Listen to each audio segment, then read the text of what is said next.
are what is really happening. What does reality look like without embellishment? Global and domestic politics without fabricated stories. Every Monday and Thursday on the air of Georgian Times TV company. Big, real politics. Greetings, dear radio listeners and viewers. I am Malkhaz Gulashvili. First of all, of course, I congratulate you on the glorious feast of the Ascension. I wish all of Georgia that our hearts, souls, and minds may be elevated toward the Lord, toward God, and that we may live and act in a way pleasing to Him. Today is also an important day for the Georgians who were separated in Persia because of their faith, and today is the commemoration day of the great apostle John the theologian. I congratulate everyone on these magnificent holy days, and I wish that this grace and strength which today has spread over all of Georgia, all Orthodox Christians and the entire world may never be forgotten by us and may never fade within us. Of course, I received Holy Communion. I attended the service. Oh, wonderful. I also received communion. Congratulations. Though I was not at the all-night vigil, I received communion in the morning. And thank God that we have peace, that we partake in the blood and flesh of the Lord, and that we try to do our work, to do what we know how to do, and to serve our country and our people. Let's begin our program, Jondi. Of course, first with Georgia, although there are also many important global topics to discuss. An attempted terrorist act against the Patriarchate. What forces are fighting against the Mother Church? What is happening, Jondi? Right now I am watching those images in shock, and a little later I will show our viewers what I managed to obtain. I practically grew up around the Patriarchate, and I know very well what kind of security system they have there. What a wonderful system, right? It is unimaginable, first to break through the barrier, Then break through the gate. and rush into the courtyard. And we saw a car that broke through both the barrier and the gate and entered the courtyard. What is going on? What are we dealing with? You know, I cannot say for certain. However, the question is absolutely legitimate and correctly posed. Breaking through that gate should have triggered a response immediately. I do not understand how someone could manage to break through the gate and storm in like that. Then came the swearing and insults. Of course, this was planned by people who hate God and hate Georgia. And why now? Because somehow God has given us such a patriarch, figuratively speaking, a continuation of Ilya II, the best continuation of all his qualities, only younger. Imagine that, a man who co-governed the church with Ilya II for 9 years. And look how magnificently he began his patriarchate. What sermons he delivered. How did this taxi end up inside the Patriarchate grounds? That question must be answered by the State Security Service. Government security stands there, and I want to say they have a very competent commander.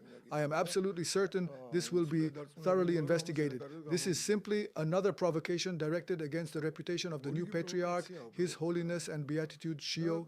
And I repeat, why? Because whether it is pension reform, migration, or any other issue we often discuss, all of that is secondary if we continue killing children. Many people do not even know about this tragedy. Please read your own post. I cannot see it. I do not have my glasses. What does it say? It says, the Patriarchate had barely begun magnificently when the embassy of hell on earth was shaken. Not just well, magnificently. Exactly from where it had to begin, from the place where the nation sins the most and therefore suffers the most, where the nation stands on the direct path of degeneration, physical extinction, and collective suicide, and how the demons attacked him. Why are you awakening sleeping consciences, they say. Let the Georgians continue committing suicide and slaughtering their own children. Merciful Lord, protect and defend our Patriarch, strengthen him and always lead him with dignity. Lead our nation, your nation, O Lord, your faithful Georgian people, along the blessed path granted by you. May your people and clergy always walk together. Glory and thanks to God for a good patriarch and for a good beginning, which directly shook the embassy of hell on earth. Glory to the Lord. We are Georgians, and we have our blessed nation and truly blessed women. There was an absolute understanding of the problem and complete consolidation around the patriarch. Women did not react by saying, "How dare you tell us this?" Quite the opposite. Women defended the patriarch. Look at the contrast with the United States. In one American state, abortions were banned, and the Republican Party's ratings fell because many women protested, saying, "Why are you taking away this right from us?" But our women did the opposite. They supported the patriarch. We did not start shouting that we have the right to kill children. And first of all, it was Georgian women who stood in support. And no one should think abortion is solely the woman's sin. First of all, it is the man's sin. It is the family's sin. Yes, the family's sin, and on a national level it becomes generalized.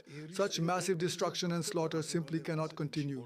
Recently, Great Britain softened sanctions against Russia and allowed diesel and aviation fuel refined from Russian crude oil to enter Britain if processed in third countries. According to available information, this decision was made during the summer amid fears of an aviation fuel shortage because the conflict in the Middle East continues to restrict global oil supplies. The Speaker of the Georgian Parliament, Shalva Papuashvili, commented on reports that the British government had softened sanctions against Russia. He said that the British ambassador directly visited various offices, including Parliament, requesting meetings with MPs, sometimes over tea, sometimes privately in offices. In a threatening tone mixed with pressure, he spoke about how Russian oil products should not enter Georgia. When they asked how Georgia was supposed to accomplish this, it turned out he essentially demanded sanctions against Russia. He said formal sanctions were not even necessary, that pressure should simply be applied to businesses so they would not import Russian products. This is the mentality of the current British ambassador, that the Georgian government should use pressure or sanctions against businesses to prevent trade with Russia. And when they explained that finding alternative markets would increase fuel prices and ultimately raise the cost of living, his response was, "What can you do? Our citizens also pay more now, so yours should pay more as well." That is reportedly a direct quote from the British ambassador. And today we learn that Britain itself has softened sanctions against Russia. The very same trade they claimed was financing Russian tanks and the war in Ukraine. So now, by their own logic, Britain itself is giving Russia money for tanks. The moral of this story, according to Papuashvili, is that the British ambassador does not particularly care about the Georgian population. What matters is fulfilling assigned tasks. What happens to Georgian citizens concerns him far less. This is not surprising. Diplomats today often no longer even understand their actual responsibilities. What is the role of an ambassador? According to the Vienna Convention, when countries are on the brink of war, the ambassador is the last person maintaining communication between governments. But here, ambassadors make direct political statements that amount to declaring a Cold War against the existing Georgian government. They are not shooting at us with weapons yet, but politically they are waging a Cold War. This is an absolute violation, practically nonsense. What you just read proves that Britain has not changed at all. This is exactly Britain's traditional strategy. It encourages Americans to clash with Russians while it avoids direct involvement itself. Europe tells us not to buy Russian oil while they themselves buy it. This has always been Britain's policy. Britain historically had enormous influence over Turkish intelligence structures. Russia and the Ottoman Empire fought 11 wars, and all 11 were encouraged by Britain. Russia won all 11 wars, and every single one became a catastrophe for the Ottoman Empire. After each war, the Ottomans lost territory and power. The Ottoman Empire was once a gigantic empire, but through those wars, it was gradually reduced. And Britain encouraged all of them while staying out itself, except perhaps partially during the Crimean War. Yes, during Crimea. Even there, Britain only became involved when it saw an opportunity, and the French and Austrians also entered the conflict. Britain never truly participated directly in those wars, but before every war, it gave money to the Ottomans, promised them even more, encouraged them against Russia, while avoiding the main burden itself. And now they encourage us in the same way. They themselves buy Russian resources, but tell us not to. This is classic British geopolitics.